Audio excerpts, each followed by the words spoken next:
Bunlar... Evet. Böyle işimi geçirdim. İkiye de ikiye. Şöyle. Yapma.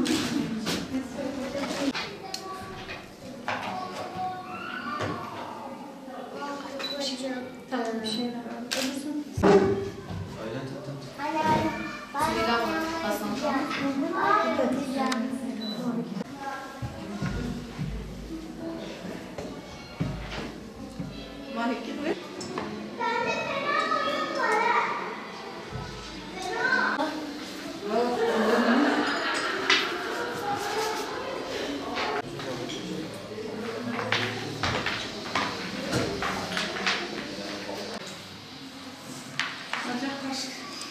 Bana da gelecek. Bu her alıcı masası için. Herkesin hiçbir şey yok.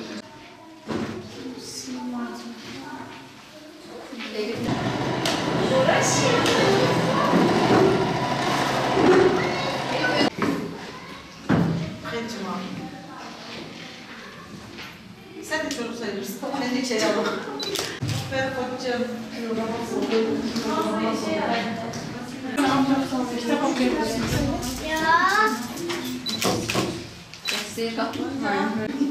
Yine gelince, fakat çekince, şimdi saç.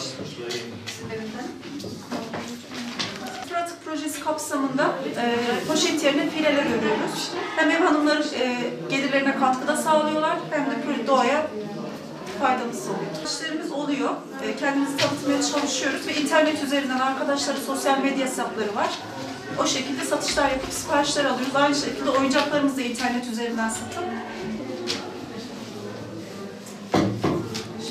Bitlis Belediye'mizin açmış olduğu kurslarımızı gezdiniz ve kursumuz 6 tane kokulu taş üzerine örgü, dikiş, nakış, gördüğünüz gibi tel kırma, artı Kur'an kursumuz var, bilgisayar odamız ve kütüphanemiz de mevcut.